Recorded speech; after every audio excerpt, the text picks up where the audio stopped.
Hello दोस्तों, क्या हाल चाल है? ठीक है आप? अच्छा यार ना, मैं आज बात करने लगा हूँ कि अब आप यूके तो आ गए हैं, ठीक है। और अब आपको ये टेंशन है कि भाई स्टडी ख़त्म हो जानी है, पीएसडब्ल्यू भी ख़त्म हो जाना है, तो यूके में परमानेंट रहना कैसे है। यही हमारे जैसे लोगों की बड़ी परेशानी होती है। अभी हमारी तो खैर नहीं परेशानी, जिनका स्टडी कंप्लीट हो गई है या जिनका पीएसडब्ल्यू ख़त्म होने वाला है, तो वो इस बारे में आजकल बहुत सोच रहे हैं। अच्छा यार ना, यहाँ पे यूके में स्टे करने के ना कुछ 3 4 5 तरीके हैं जिनकी बेस पे आप इजीली यहाँ पे स्टे कर सकते हैं। पहली अगर बात की जाए तो अगर आप ड्यूरेशन बढ़ा लें अपनी स्टडी का, जैसे मेरी डिग्री अब 1 साल की है, तो मैं यहाँ पे प्लेसमेंट ईयर ले सकता हूँ, जिसकी वजह से मेरा 1 साल बढ़ जाएगा, ठीक है। अच्छा यार, मैं आपको ये भी बात बता दूं कि आपने ना पीआर के लिए 10 साल यूके में स्टे करना होता है, चाहे वो आप लीगली करें या इलीगली करें, आपको पीआर देना इनकी मजबूरी बन जाती है, ठीक है।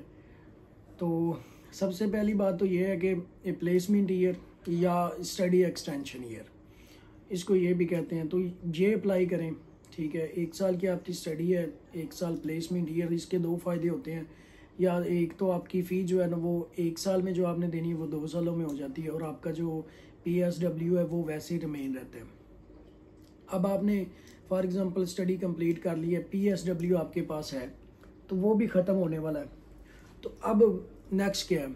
अच्छा यार, पीएसडब्ल्यू में कोशिश करें कि कोई ना कोई स्पॉन्सर ढूंढे। स्पॉन्सर भी यहाँ पे एक तो लीगली आपको मिल जाते हैं, आपकी के पास नॉलेज है फील्ड के रिलेटेड, तो आपको कोई ना कोई इंडस्ट्री, कोई ना कोई ऑफिस या फर्म आपको जो है ना वो स्पॉन्सर कर देगी। अगर आपको स्पॉन्सर कर देगी, इसका मतलब ये है कि जैसे आपको यूनिवर्सिटी ने पहले अपनी गोद में लिया हुआ था, वो स्पॉन्सर आपको अपनी गोद में ले लेगा। अगर आपको कोई स्पॉन्सर नहीं मिलता तो आप स्पॉन्सर परचेज भी कर सकते हैं। यहाँ पे वो भी सिस्टम है कि आपको कोई ना कोई स्पॉन्सर कर देगा, लेकिन वो ये कहेगा कि भाई मैं जॉब नहीं आपको दूंगा। कुछ दे देते हैं, कुछ जॉब की वारंटी नहीं देते। तो एक ये भी सिनेरियो है। तीसरा सिनेरियो अगर बात की जाए तो मैं जब जैसे मास्टर के लिए आया हूँ, तो मेरे पास ऑप्शन नहीं मुझे नज़र आ रहा, तो मैं क्या करता हूँ, मैं पीएचडी स्टार्ट कर लेता हूँ। अब पीएचडी 3 साल की पीएचडी होती है और तीन साल का पीएसडब्ल्यू होता है, ठीक है। तो इसमें अगर हम नोट करें तो पहले मेरा 3 साल का वीज़ा है, अगर एक्सटेंशन ईयर में लेता हूँ तो क्या हो गया, 4 साल हो गए।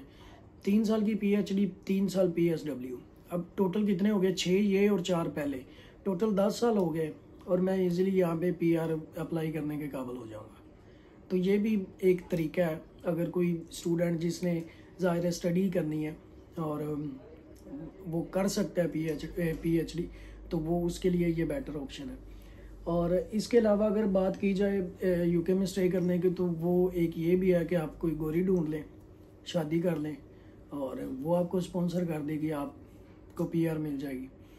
लेकिन आजकल इसके मुतल्लक भी ना, पहले तो ये होता था कि आपने शादी की, आपको पीआर मिल गई, आप उसको रखें छोड़ दें तो वो आपकी रेजिडेंसी पे कोई असर नहीं पड़ता था। लेकिन अब ये है कि अब आप छोड़ नहीं सकते, आप जब भी छोड़ेंगे तो वो अपनी स्पॉन्सरशिप जो है ना वो वापस ले सकते हैं। तो इसकी वजह से ये ज़रा सेफ साइड नहीं रही। और इसके अलावा अगर बात करें तो वो ये है कि आप असाइलम पे चले जाएं। असाइलम का ये होता है कि आपने असाइलम के लिए अप्लाई किया, अब आपने कोई ना कोई अथेंटिक प्रूफ देने होते हैं कि मुझे फ़लाने मुल्क से या फ़लाने कंट्री से मुझे ख़तरा है, मैं नहीं जा सकता।